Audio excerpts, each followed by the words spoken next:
This video is part 2 of the subject and predicate review, and this video contains a review of predicates, both simple predicates and complete predicates. Just a reminder that clauses, I'm calling them sentences and clauses interchangeably here.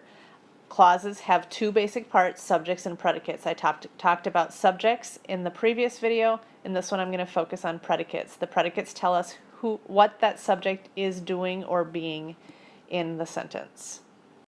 The predicate tells us more information about that subject. What is the subject doing? What is the subject being? What happens to that subject? The simple predicate is the essential verb or verb phrase. It cannot be left out of the sentence. The meaning of the sentence changes if we take out that essential verb or verb phrase. The simple predicate, even though we call it a simple predicate, it includes both the main verb and any helping verbs that are part of that particular clause. If we look at the examples below, we'll see some examples with a one-word predicate, simple predicate, and a couple examples with a two-word simple predicate. The twins played better this year. Who or what is the sentence about? It's about the twins. What did the twins do? They played.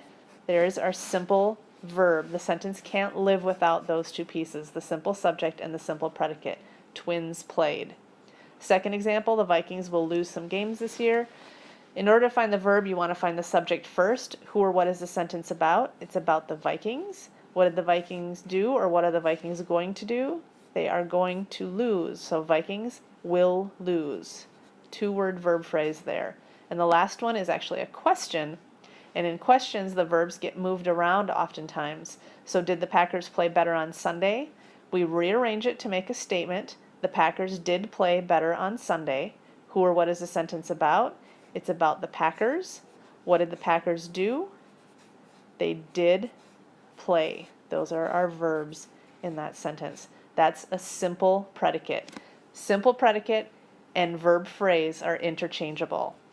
Just like a complete subject contains the essential noun of a sentence plus any modifiers, the complete predicate of a sentence or clause includes the main verb, any helping verbs, so that verb phrase, and any other words or phrases that modify that verb phrase. Sentences can live without the extra modifiers, but they can't live without that essential verb phrase. So if we look at these examples again, the twins played better this year.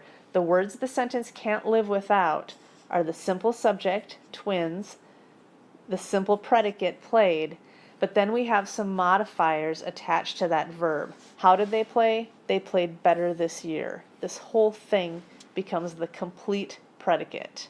The Vikings will lose some games this year. We have our simple subject of Vikings. We have the verb phrase, will lose.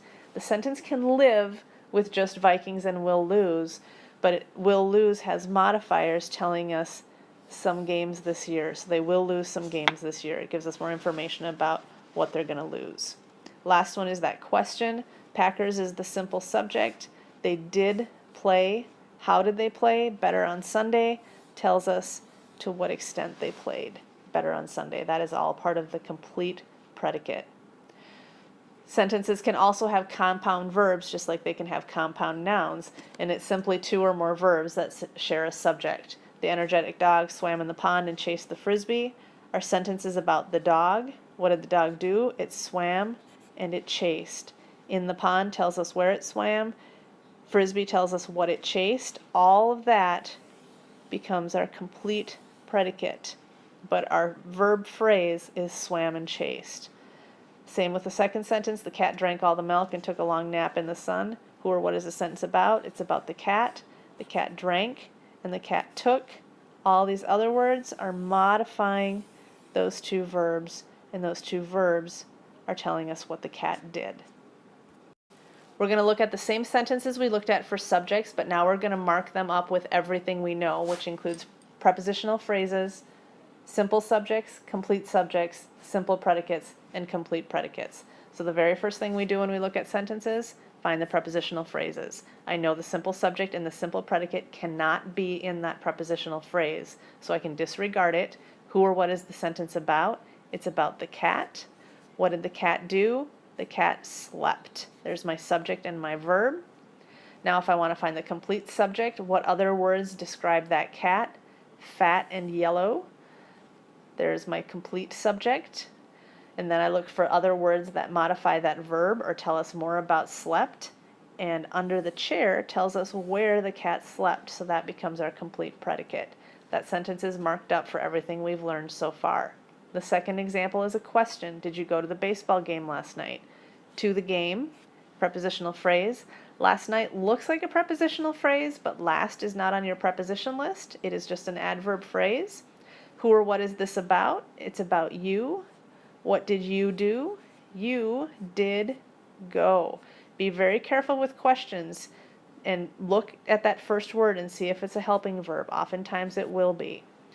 You did go to the baseball game last night. To the baseball game tells us where, and last night tells us when. Those are both things that are telling us about the verb, so our complete predicate is did go to the baseball game last night.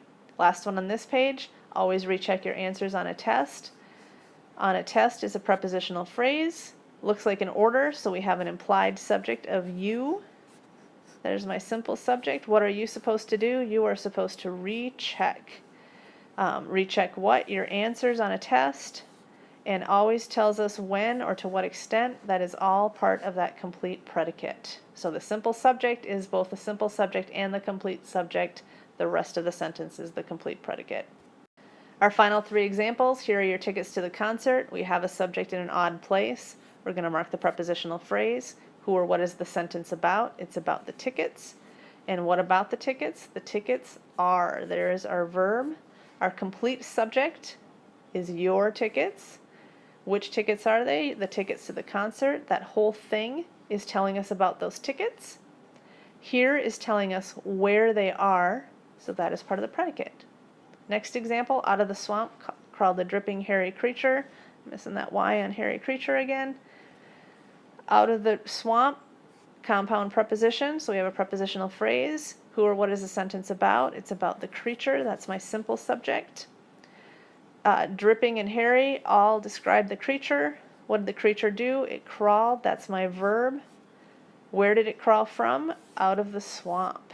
Complete predicate. Last one. High winds and icy roads made driving very hazardous. Who or what is the sentence about? It's about the winds and the roads. Those are my simple subjects. They're compound. I have all of these modifiers describing the winds and roads. What did they do? They made. That's my verb. And what did they make? They made driving very hazardous. That becomes my complete predicate.